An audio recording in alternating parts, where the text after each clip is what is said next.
लगाव है, क्या इसी प्रकार से ये जीवन आपका चलता रहेगा? आज इस जीवन में जिस प्रकार की सोच आपके अंदर है, आप जो चाहते हैं, आप कुछ चाहते हैं,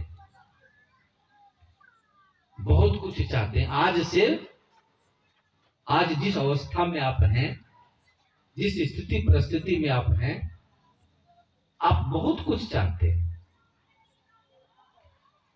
क्या ये चाहना कभी पूरी नहीं होगी आपकी? संतों ने कहा कि तुम्हें सब कुछ मिल सकता है। गुरु महाराज जी कहते हैं, नित प्रति सत्संग कर ले प्यारा, तेरा कार सरे सारा। अरे प्यारे, तुम रोज सत्संग कर लो, तुम्हारा सारा काम बन जाएगा।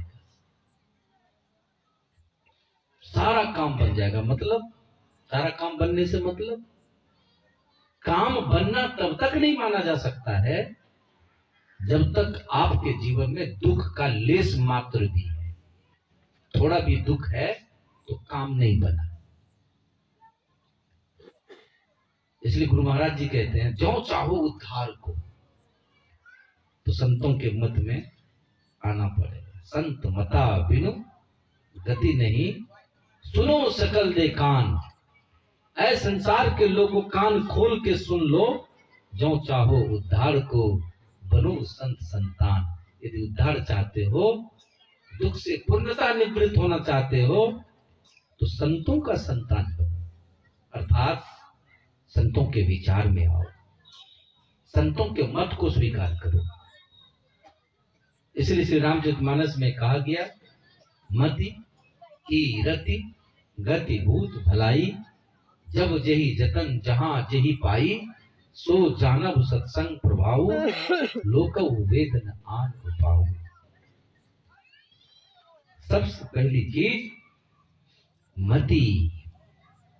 आपकी मति खराब हो जाए, आप दुनिया में ही देखते हैं, किसी की मति खराब हो गई तो पागल हो गया, कितना सम्मान होता है? कोई सम्मान नहीं होता। उपेक्षित है, उसके जीवन में नाना प्रकार की परेशानियां और संकट है। मति खराब हो जाए तो आप दुष्कर्मों के तरफ प्रवृत्त हो जाते हैं। ये हमारे जीवन की सबसे बड़ी बीमारी है। मन का विकार और मन के विकारों के अनुरूप आपकी जीवन यात्रा, ये समझिए आपके जीवन की बीमारी है। और ये कोई सामान्य बीमारी नहीं है, कोई बहुत बड़ी बीमारी आपके पूरे जीवन को बर्बाद कर देता है, आपको मौत के दहलीज तक पहुंचा देता है। और एक ऐसी बीमारी, विषय चिंतन, विषय भोग, इंद्रियां अपने अपने विषय की तरफ आकर्षित होती हैं, मन विकारों से युक्त होकर संसार की तरफ चलता है। क्या होगा? ये विषय एक ऐसी बीमारी है, एक ऐसा जहर है जो अनगिनत जीवन को बर्बाद करता है। कितने जीवन को बर्बाद किया है पता है? कहा गया है, जितने जीवन को आपने जिया है, भगवान बुद्ध ने कहा, जितने जीवन को आपने जिया है और उसमें जितनी परिस्थितियां और जितने दुख रहे हैं जिसकी वजह से आपको रोना पड़ा है, उन समस्त आंसुओं के बूंदों को एक जगह एकत्र किया जाए तो एक समुद्र बन जा सकता है। मतलब आपके आंख के आंसू से कितनी परिस्थितियां आपने झेली, कितने दुख आपने झेले हैं, कि आपके आंख के आंसू से एक समुद्र बन जाएगा। कब तक ये सिलसिला चलेगा और कब से चल रहा है? संतों ने कहा, एक अवसर आया है, एक मौका आया है कि आप संतों के विचारों को एकाग्रचित्त होकर सुनो। आपने सुना, सुनी समझई जन मुदित मन। संतों के विचारों को मुदित मन से, आनंद मन से सुनिए। जीवन में और काम तो होते रहेंगे समय के हिसाब से, लेकिन शास्त्र में जो दुर्लभ काम है, जो दुर्लभ चीज है, वो सत्संग ये बराबर आपको नहीं मिलेगा, नहीं मिलेगा। पास में है भी, बहुत लोग हैं, सत्संग आश्रम भी यहाँ पास में है, सभी लोग नहीं जाते। कुछ लोग ऐसे भी हैं जो सत्संग आश्रम नहीं जाते, यहाँ आए। कुछ लोग ऐसे हैं जो घर में बैठ के भी सुन रहे हैं। लेकिन आप एक चीज जान लीजिए कि संतों का ये वचन, शास्त्र का वचन, घर बैठे भी यदि आप सुन रहे हैं और दो चार वचन भी यदि आपके भीतर प्रतिष्ठित हो गई, तो समझिए जीवन के उद्धार के तरफ अब आप अग्रसर हो चले, चल पड़े आप। संत पंथ अपवर्ग कर, कामी भवकर पंथ। संतों का पंथ क्या करता है? आपको अपवर्ग मतलब मोक्ष की तरफ ले जाता है। मोक्ष का मतलब सभी प्रकार के दुखों से निवृत्त कर देता है। और देखिए यहाँ पर क्या कह रहे हैं, सुनी समझाई जन मुदित मन, आनंद मन से सुनिए, समझिए और अपने जीवन में उसको उतारिए। तब क्या कहा गया? लाई चार ही फल, चार फल आपके जीवन में आता है। साधु समाज प्रयाग, क्या कहा गया? साधु समाज सत्संग को क्या कहा गया? प्रयाग। एक ऐसा प्रयाग जो चल के आपके यहां तक आता है, आपके घर तक आता है। बाहर के प्रयाग के लिए तो आपको जाना पड़ता है, एक जगह स्थित है, लेकिन ये प्रयाग आपके यहां चल के आता है। उस प्रयाग में आप जाके स्नान करते हैं, उसका फायदा आपको मिलता है नहीं मिलता है, आपकी भावना पर आधारित है ये फायदा। आप गए, कबीर कहते हैं तीर्थ जाए तीन जना चित चंचल मन चोर। वहां भी मन चोरी करके कुछ ना कुछ उल्टा सीधा सोचता है, करता है। चित चंचल मन चोर, एको पाप नाही कटे नौ मन ला दे।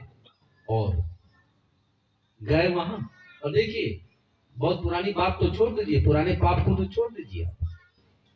ये जो नया पाप चल रहा है, क्रियामान पाप, आप मांस खा रहे हैं, शराब पी रहे हैं, नशे का सेवन करते हैं, झूठ बोलते हैं, या अन्य जितने प्रकार के भी कार्य।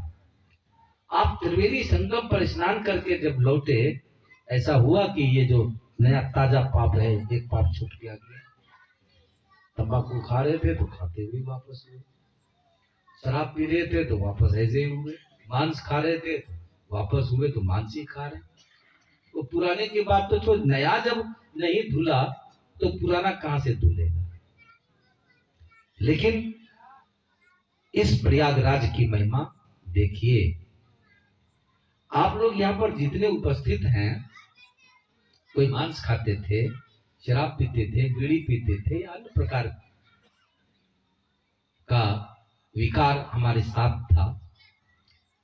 जब से सत्संग के वचन को आपने सुना है, समझा है, आपके जीवन में कितना बदलाव आया, कितना परिवर्तन आया। आपने तंबाकू छोड़ दिया, आपने बीड़ी छोड़ दिया, आपने मांस छोड़ दिया, आपने नशे की बहुत सारी चीजें छोड़ दी। ये उदाहरण है, जीता जागता उदाहरण है।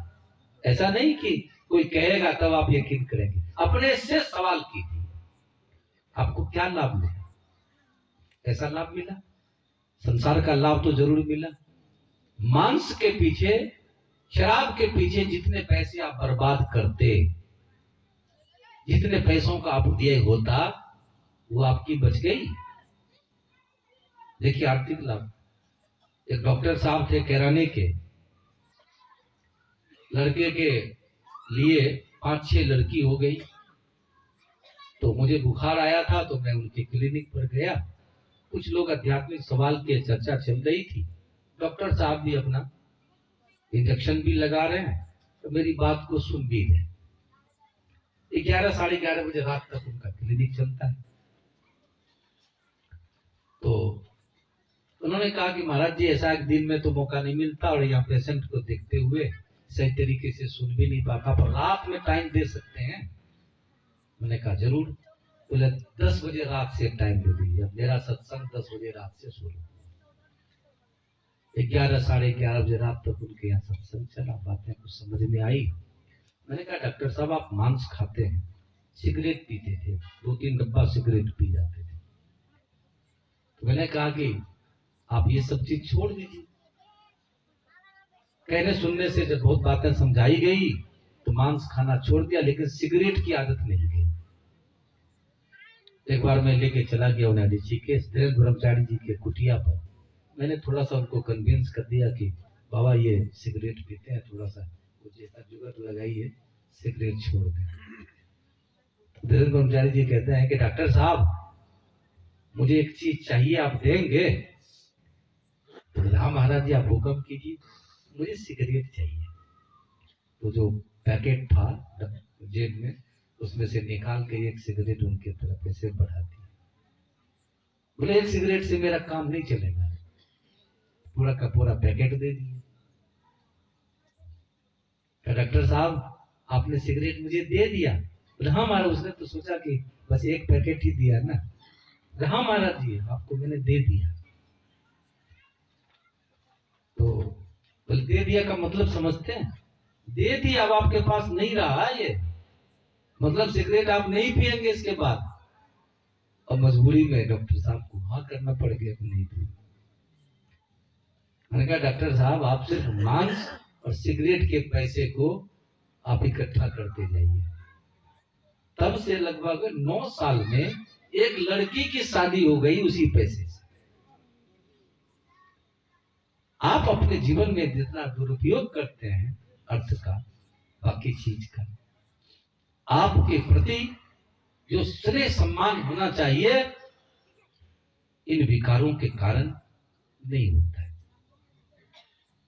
तो आर्थिक नुकसान और सबसे अधिक जो नुकसान है वो परमार्थिक नुकसान है। क्योंकि आप जैसे मांस खाते हैं, जिस जीव का मांस अभी आप खाते हैं, शास्त्र कहता है कि वो जीव फिर हमारा मांस खाता है। अब बताइए एक उंगली कटती है कितनी पीड़ा होती है आपको, और गले पर छुरी फेरी जाए कैसा लगेगा। ये सिलसिला ना जाने कब से, ये 84 लाख प्रकार के जीवन जो दिखाई दे रहा है, बस वही कर्म भोग है। आपने जिसका मांस खाया फिर वो मांस खा, बदले बदले की ये सब जो है सब प्रतिशोध का खेल चल रहा है इस दुनिया में। जिसके साथ जो कर्म बना है वो फिर अपना आपसे वसूल करेगा। और यही कारण है कि इतिहास बताता है धृतराष्ट्र को 100 जन्म के बाद आके किसी मांस खाने का पाप सवार हुआ, उसके 100 बच्चे मारे गए। शास्त्र कहता अपने लिए दुर्गति क्यों पैदा कर रहे हैं? ये सब विचार कहां मिलता है? आपके जीवन की जो परिशुद्धता है वो कहां से आती है? संतों के विचार से, संतों के ज्ञान से। इसीलिए इस जीवन में, जिनके जीवन में संत का ज्ञान उतर गया है, सारा लाभ उसके जीवन में आता है। कैसा कैसा लाभ आता है? जितने प्रकार का लाभ चाहते हैं, सबसे पहले मति का लाभ हो गया। आपकी मति सही हो गई, मतलब उल्टे सीधे काम की तरफ से आपकी प्रवृत्ति हट गई। जिसकी मति ठीक नहीं है, आपके पास यदि दौलत भी परमात्मा ने दे दिया है, ये दौलत भी इस कुमति के कारण, जहां कुमति तहां विपत्ति निदाना, हानि कुसंग सुसंगति लाओ, हानि शुरू हो जाएगा। मतलब ये कि धीरे धीरे धीरे धीरे आपकी जो संपदा है, आपकी जो संपत्ति है, ये भी खत्म हो जाएगा। विकार आपके जीवन में सब तरह से आपकी बर्बादी करते हैं, सब तरह से बर्बाद करते हैं। आपको लाभ चाहिए, ऐसा लाभ। इसलिए भगवान बुद्ध ने क्या कहा? हमारी वर्तमान हालत हमारे विचारों का फल है। आज आप सुख में है अथवा दुख में है, ये विचारों का फल है। विचार मतलब मति कैसे बने? जैसे लोगों के संपर्क में आप गए, जैसे लोगों के विचारों को आपने सुना, वैसी मति आपकी हो गई। तो ये विचारों का फल है, उसकी बुनियाद हमारे विचारों के ऊपर है। मतलब आपकी जो हालात हैं, आपकी जो स्थिति परिस्थिति है, उसकी बुनियाद हमारे उन्हीं भावनाओं पर, उसी विचार पर निर्भर करता है। मनुष्य अच्छी कल्पना से कुछ सोचता है, विचारता है या करता है, उसके पीछे सुख ऐसे चलता है जैसे उसकी छाया जो कभी साथ नहीं छोड़ती है। और मनुष्य बुरे कल्पना से कुछ सोचता है, विचारता है या करता है, उसके पीछे दुख ऐसे चलता है जैसे बैल के पीछे बैलगाड़ी का पहिया जो स्वयं ही खींचने का काम करता है। दोनों की तरह की परिस्थिति। इसलिए संतों ने कहा कि यदि संत पुरुषों का संग पकड़ लोगे तो तुम मोक्ष की तरफ अग्रसर हो जाओ। इसलिए तो कहा मति की रति, यश भी आपको मिलेगा, मरने के बाद अच्छी गति हो जाएगी, धन ऐश्वर्य वैभव सारी चीजों की प्राप्ति आपको होगी। मति की रति गति भूत भलाई, जब यही जतन जहां यही पाई। जो कुछ भी आपके जीवन में सुख का कारण है सो जानब सत्संग प्रभाव, सत्संग के प्रभाव से मिला है।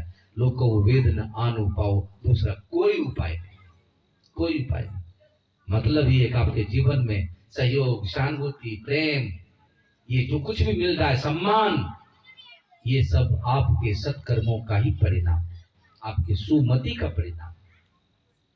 इसीलिए जहां सुमति तहां संपत्ति नाना, और जहां कुमति तहां विपत्ति निदाना।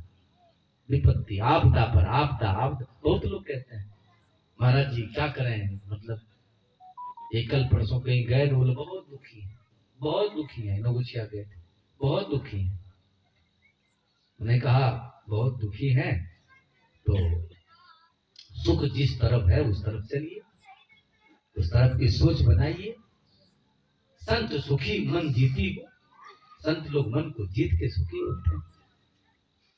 यदि कामी पुरुषों का, जो अधार्मिक व्यक्ति हैं, उनके संग आप चलते हैं तो संसार, उनका रास्ता संसार की तरफ, दुख की तरफ, नाना प्रकार की परेशानियों की तरफ ले जाता है।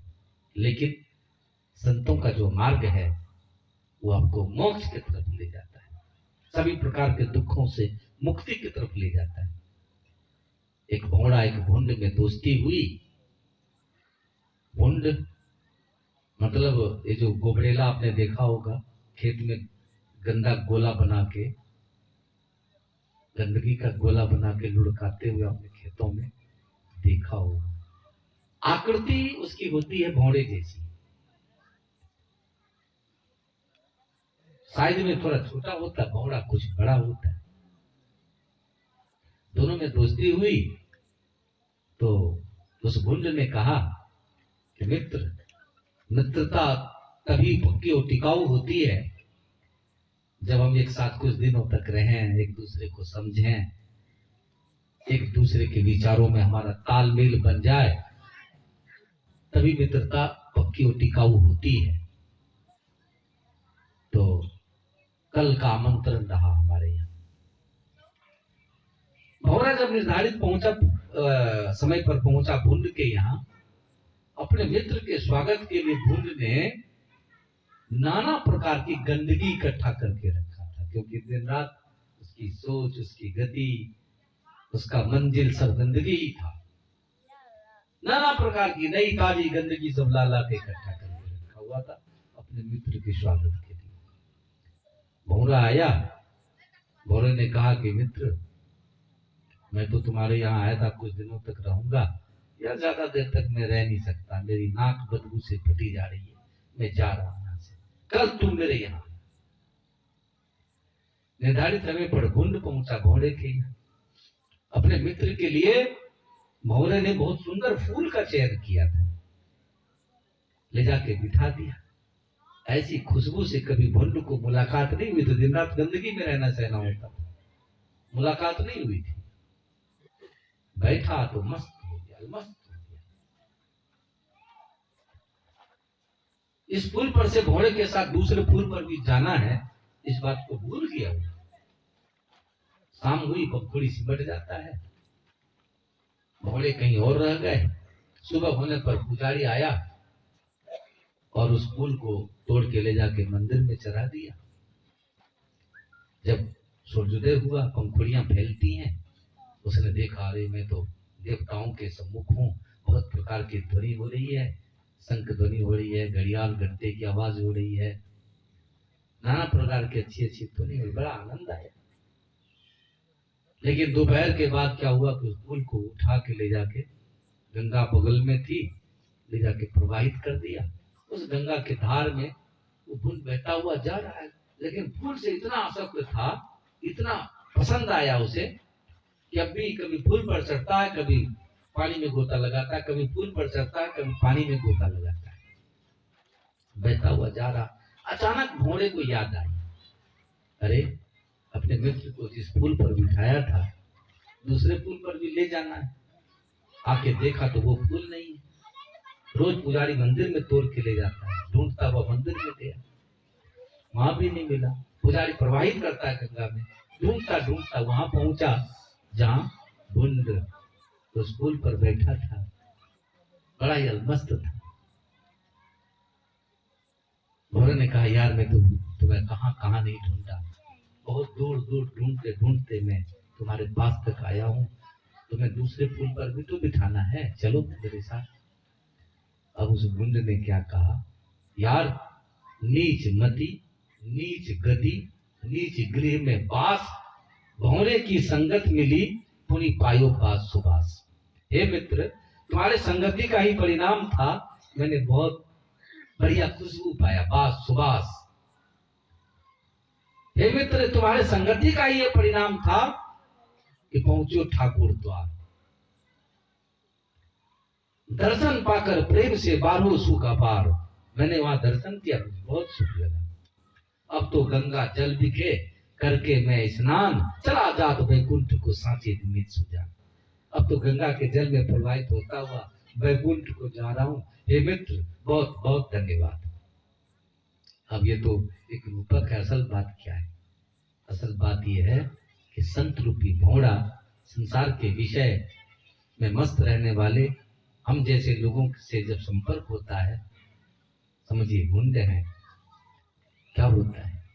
संत रूपी भौड़ा हमें बहुत प्रकार का ज्ञान, उपदेश और युक्ति बताकर, जब आप अभ्यास करने लगते हैं, और आप सुन रहे थे दृष्टि योग की क्रिया, दोनों दृष्टि धारों को गुरु के बताए हुए संकेत के मुताबिक जब मिलाते हैं, तो एक बिंदुता की प्राप्ति होती है, और एक बिंदुता की प्राप्ति मतलब ब्रह्म ज्योति का दर्शन हो गया।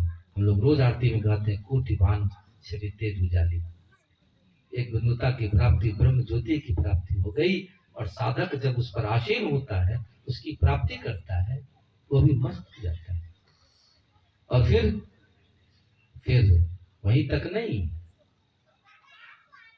गुंड तो गंगा के जलधार में बहता हुआ वैकुंठ को जा रहा था, वहां भी एक धार, शब्द की धार, गगन धार गंगा बहे, कहे संत सुजाना हो। उस धार को पकड़ते हुए वो तो वैकुंठ को गया था, और हम लोग कहां पहुंच जाते हैं? संत के संग से संत संग अपवर्ग कर मोक्ष की प्राप्ति हो जाती है। ये सबसे बड़ा लाभ आपके जीवन में आता है। तो ये ऐसा लाभ है, ये ऐसा सुख है, जिस सुख से कभी आपको वंचित होने की नौबत नहीं आती है। ये रह ही जाता है, ये परम आनंद, परम शांति, परम सुख सब कुछ रह ही जाता है। तो संत संग से बड़ा लाभ और कुछ नहीं है। इसमें भी अर्थ, धर्म, काम और मोक्ष, लास्ट में जो सुनता है, समझता है और अपने जीवन में उतारता है, सबसे अंत में मोक्ष की प्राप्ति होती है। यही मोक्ष समस्त सुखों का खजाना है। तो बड़े सौभाग्यशाली हम लोग हैं कि आज पूज्यपाद महाराज जी का दर्शन भी हो रहा है, और उनके श्रीमुख से बहुत कुछ सुनने को मिलेगा। बोलिए प्रेम से श्री सद्गुरु महाराज जी।